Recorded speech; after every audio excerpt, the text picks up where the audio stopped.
A Bíblia é um conjunto de 66 livros. Levou-se aproximadamente 1.600 anos até que todos os livros fossem escritos. Mas, apesar do tempo, a palavra de Deus continua atual. Deus é o seu verdadeiro autor. Através dele, cerca de 40 homens foram inspirados a redigirem os textos sagrados. O nome Bíblia remete à cidade do Líbano chamada Biblos, atual Gibeil, e era conhecida por produzir papiros ou rolos para a escrita. A influência da cidade foi tamanha que a palavra Bíblia significa livros em grego. Ela foi o primeiro livro a ser impresso no mundo. Na antiguidade, os livros eram escritos e copiados à mão, mas foi em 1456, na Alemanha, através de Johannes Gutenberg, que foi impresso o primeiro livro no mundo, a Bíblia. As Escrituras Sagradas já foram traduzidas em aproximadamente 3.000 línguas e dialetos. É o livro mais traduzido e vendido da história. Estima-se que mais de 3,9 bilhões de cópias tenham sido vendidas no mundo, um verdadeiro best-seller. Em cada país, há uma sociedade bíblica. O sucesso da divulgação da Bíblia e traduções se dão pelo fato de cada país ter uma sociedade bíblica. Esta organização é responsável pelas traduções nos idiomas locais e na distribuição dos exemplares. A Bíblia não era dividida em capítulos e versículos. Esse sistema de divisão dos textos se deu séculos depois de sua primeira versão. Em 1227, o inglês Stephen Langton dividiu a Bíblia em capítulos. Cerca de 300 anos depois, Robert Stephanus organizou a Bíblia em versículos, unificando com o sistema de capítulos. A primeira versão da Bíblia, Vulgata em francês, com o sistema capítulo e versículo, foi publicada em 1553. A Bíblia em português só surgiu no século XVIII, em 1748, aproximadamente 300 anos depois da primeira versão impressa por Gutenberg.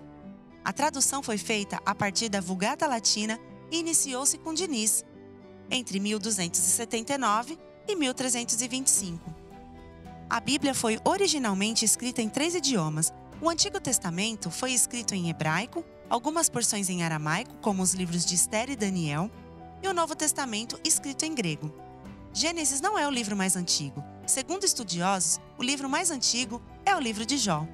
Vale lembrar que a Bíblia não está organizada em ordem cronológica, mas respeita uma narrativa e estilos literários.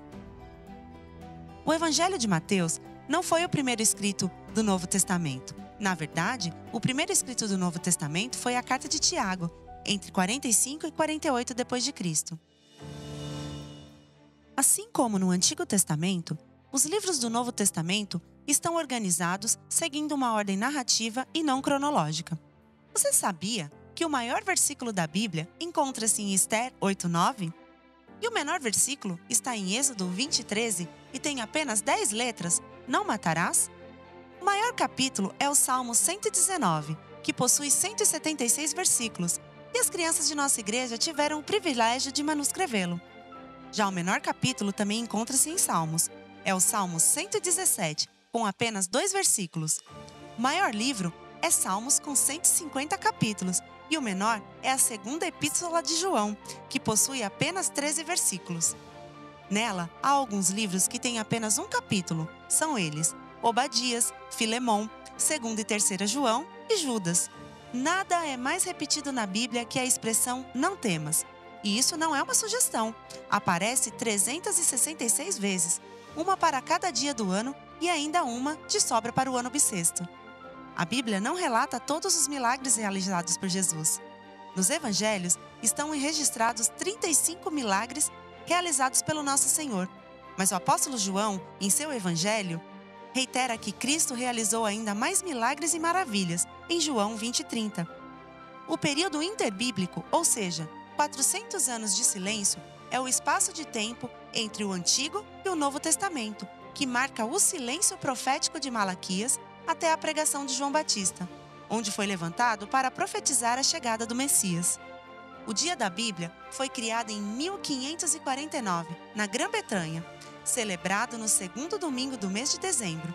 O Dia da Bíblia entrou oficialmente no calendário brasileiro sob a Lei Federal número 10.335, em 19 de dezembro de 2001. Embora tenhamos o privilégio de uma lei que valoriza e evidencia a importância da palavra de Deus como grande legado à nossa nação, infelizmente, em muitos lares cristãos no país, a Bíblia é deixada de lado, colocado como peça de decoração ou mesmo usada como um amuleto. A reforma da Igreja Cristã, realizada por Martinho Lutero, dedica-se imensamente a recolocar a Bíblia Sagrada como norma de condução de vida e fé cristã. Mas, o que significa a Bíblia para a maioria das pessoas hoje? Qual o valor da Bíblia para você?